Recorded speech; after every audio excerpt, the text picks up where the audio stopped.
بڑھتے ہوئے طلاق کے کیسز اور قرآن کریم اور احادیث کی روح سے اب غض المباحات یعنی جائز چیزوں میں جو سب سے ناپسندیدہ چیز ہے وہ طلاق ہے۔ بظاہر ایک مرد اور ایک عورت کے درمیان جدائی ہوتی ہے، لیکن حقیقت میں خاندانوں کا شیرازہ بکھر جاتا ہے، بچوں کا فیوچر داؤ پر لگ جاتا ہے اور پورے معاشرے کا جو امن ہے وہ ڈسٹرب ہوتا ہے۔ اسی لیے کہ افراد سے مل کر خاندان اور خاندان سے مل کر معاشرہ بنتا ہے، اور معاشرے کے پروز اینڈ کونز جو ہیں وہ عالمی سطح پر مرتب ہوتے ہیں۔ طلاقیں کیوں ہوتی ہے؟ اگر ہم بہت ساری ریزنز کو سمرائزڈ فارم میں بتائیں تو اس کی ایک وجہ ٹالرنس لیول کا زیرو ہو جانا ہے، پیشنس اور صبر نہیں ہے، اور بے صبری ہے، دین سے دوری ہے،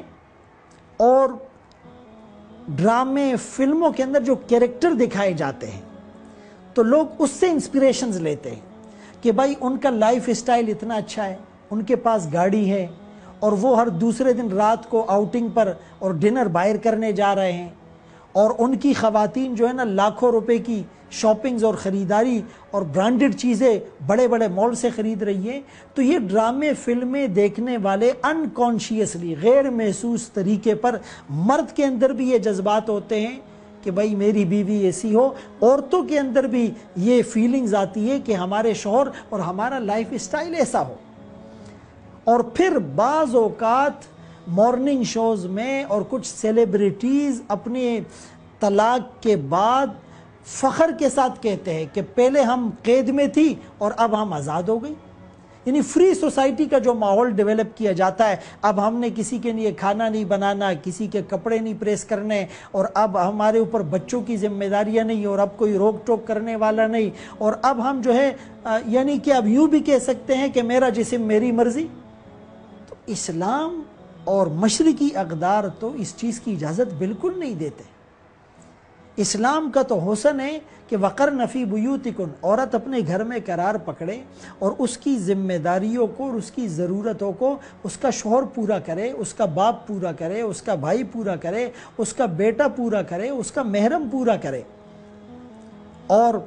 جب ایک عورت بے پردہ اور شوہر کی اجازت کے بغیر اور خوشبو لگا کر باہر نکلتی ہے تو شیطان اس کو مزین کر کے شو پیس بنا کر لوگوں کے سامنے پیش کرتا ہے۔ اور یہ جو یورپ کے اندر انہوں نے جو ریلیجن اور دین کو اپنے مذہب سے یا آپ یوں کہ اپنی سیاست سے یا آئلی قوانین اور معاشرتی زندگی سے الگ کیا ہے، تو ان کا فیملی سسٹم تباہ ہو کے رکھ دیا ہے، اور وہ خود کہتے ہیں کہ religion the missing dimension of statecraft. ان کے دانشور اس پر کتابیں لکھ رہے ہیں اور تھیسز لکھ رہے ہیں اور اس پر ریسرچ پیپر لکھ رہے ہیں کہ ہم نے جو اپنے مذہب کو بالکل اپنی معاشرتی زندگی سے الگ کیا ہے تو ہم اس کے نقصانات مزید نہیں برداشت کر رہے ہیں۔ تو وہ تو مذہب کی طرف آ رہے ہیں اور ہم ابھی بھی ان کی اقتداء میں اندھی تقلید کرتے ہوئے لوگوں کو جو ہے وہ مذہب سے دور کرنے کی کوشش کر رہے ہیں۔ تو رسول اللہ صلی اللہ علیہ وسلم کا یہ فرمان النکاح من سنتی، کیا ہم اس کی عملاً مخالفت نہیں کر رہے؟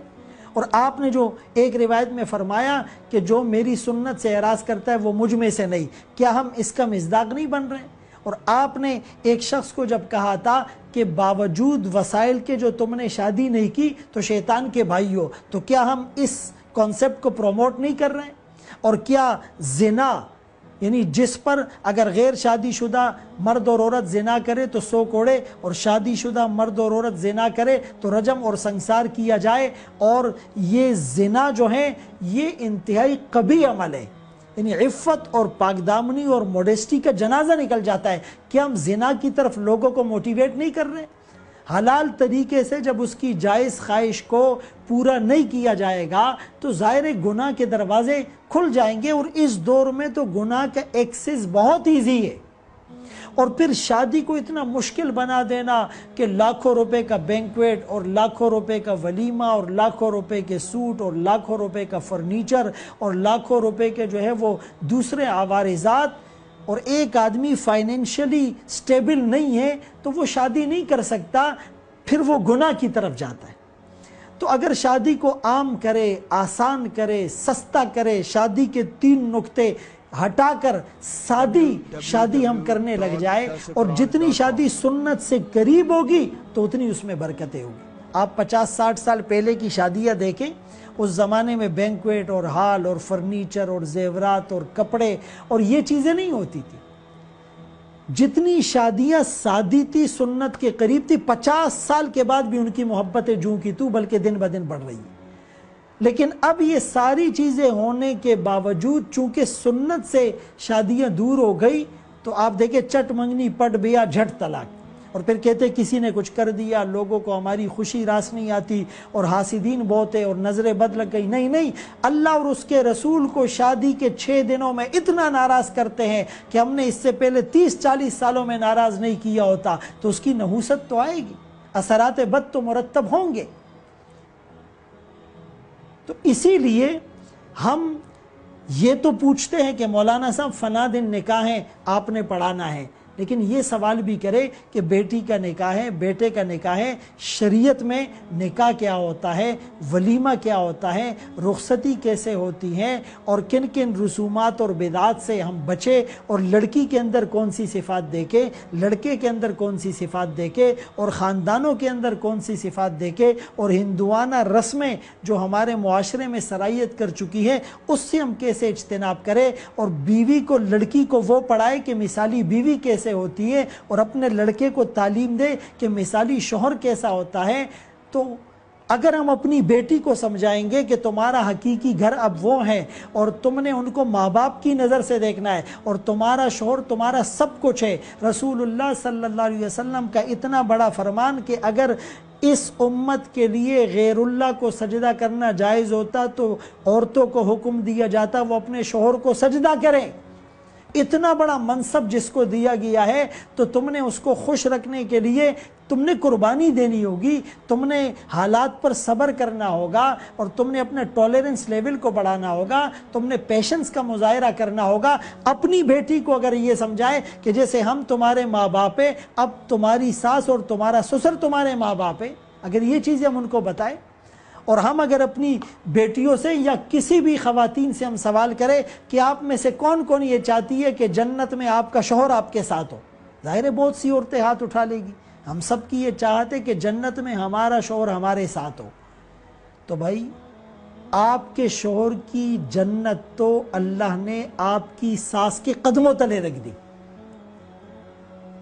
یعنی اس جنت کو تو اللہ نے ہر آدمی کے لیے اس کے ماں کے قدموں تلے رکھ دیا۔ تو آپ اپنے شوہر کو اپنی ساس یعنی اس کی ماں سے بدظن نہ کریں،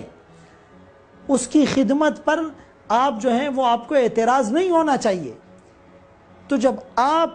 اس نیت کے ساتھ، اس پیراڈائم کے ساتھ اگر آپ اس گھر میں جائے گی تو انشاءاللہ گھر خوشیوں کا اور جنت کا نمونہ بن جائے گا۔ تو بجائے اس کے کہ اپنی بیٹی کو کہنا، صبح پوچھنا کہ ناشتے میں کیا کھایا اور جو ہے وہ گھر کے کتنے کام کیے، اور جب بار بار ہم ان سے ان ٹچ رہیں گے تو اس کا دل تو وہاں نہیں لگے گا۔ تو بہرحال یہ ایک بہت بڑا مسئلہ ہے، اور ہمیں چاہیے کہ ہم صرف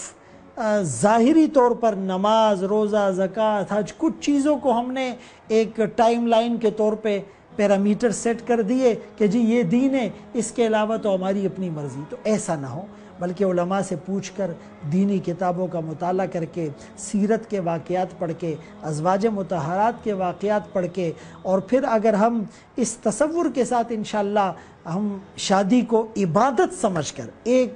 مقدس بندھن سمجھ کر اگر ہم کریں گے تو انشاءاللہ گھر آباد ہوں گے، برباد